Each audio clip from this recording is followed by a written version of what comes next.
Assalamualaikum warahmatullahi wabarakatuh. Di sini saya akan membuat tugas ujian akhir semester mata kuliah Islam dan Peradaban Melayu.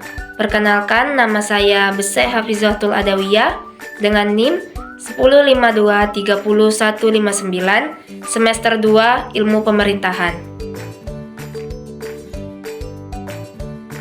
Jadi, Islam sebagai agama utama di kalangan masyarakat Melayu mempengaruhi pola pikir, moralitas, serta etika masyarakat.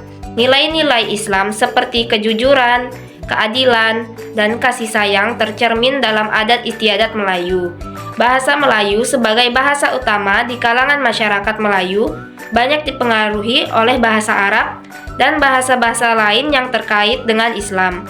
Banyak kosakata, ungkapan, dan istilah dalam bahasa Melayu berasal dari bahasa Arab yang digunakan dalam konteks agama Islam. Busana tradisional Melayu seperti baju kurung, baju kebaya, dan songket juga mencerminkan pengaruh Islam. Nuansa Islam terlihat dalam desain busana yang sopan dan syar'i sesuai dengan ajaran agama. Yang kedua, contoh perubahan yang dibawa oleh Islam terhadap alam Melayu dari bidang arsitektur, yaitu yang pertama ada rumah tinggal tradisional Melayu. Rumah tinggal tradisional Melayu awalnya berupa rumah panggung dengan tiang-tiang tinggi, atap berlapis, dan material utama kayu. Setelah Islam masuk, rumah-rumah Melayu mengalami perubahan bentuk dan fungsi. Contoh yang jelas adalah adanya pemisahan kamar tidur untuk anak laki-laki dan anak perempuan, sesuai dengan ajaran agama Islam. Kemudian yang kedua ada masjid. Masjid menjadi bangunan yang sangat penting bagi masyarakat Melayu, karena masjid tidak hanya sebagai ruang untuk sholat berjamaah, tapi juga sebagai pusat pendidikan atau pengajaran formal pendidikan, agama, dan pusat administrasi. Atap masjid biasanya berbentuk kubah dan memiliki desain yang religius untuk kesucian bentuk. Kemudian yang ketiga adalah ornamen dan dekorasi. Ornamen dan dekorasi pada bangunan Melayu juga dipengaruhi oleh Islam. Contoh yang jelas adalah motif kaligrafi yang diambil dari ayat-ayat suci Al-Quran dan pemakaian bentuk kubah sebagai atap bangunan yang ada di daerah kawasan Melayu.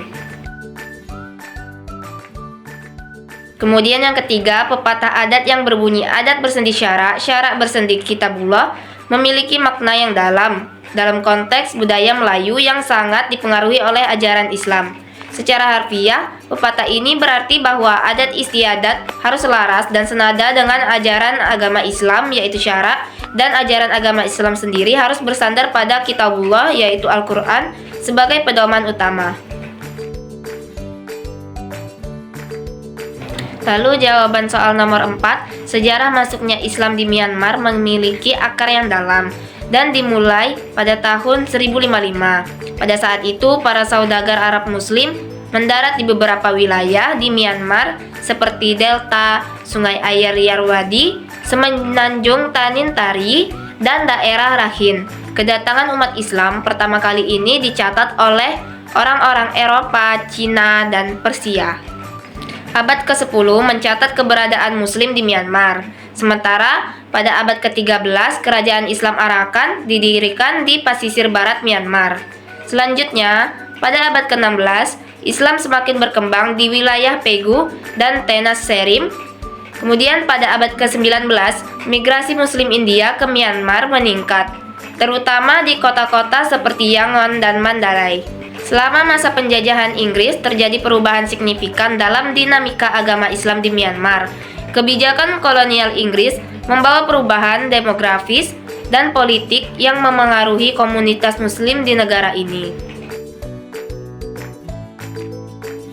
Yang terakhir, nomor 5, sejarah masuknya Islam di Jambi tidak tunggal dan terdiri dari beberapa teori.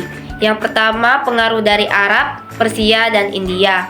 Pada abad ke-7 Masehi, Kekhalifahan Umayyah telah menjalin hubungan dengan kerajaan Sriwijaya di Jambi. Dalam sejarah masa kerajaan Sriwijaya, tercatat bahwa hubungan dengan Umayyah telah membawa pengaruh Islam ke daerah tersebut. Kegiatan surat menyurat mengenai Islam sudah terjadi antara Khalifah Umar bin Abdul Aziz dengan Sri Maharaja Lomestama Marwan. Hal ini menunjukkan bahwa Islam mulai memasuki Jambi melalui hubungan diplomatik antara kerajaan-kerajaan di wilayah tersebut. Yang kedua, pengaruh dari Yaman. Salah satu teori menyebutkan bahwa Islam juga dapat berasal dari Yaman, seperti yang dinyatakan dalam wacana mengenai masuknya Islam di Jambi.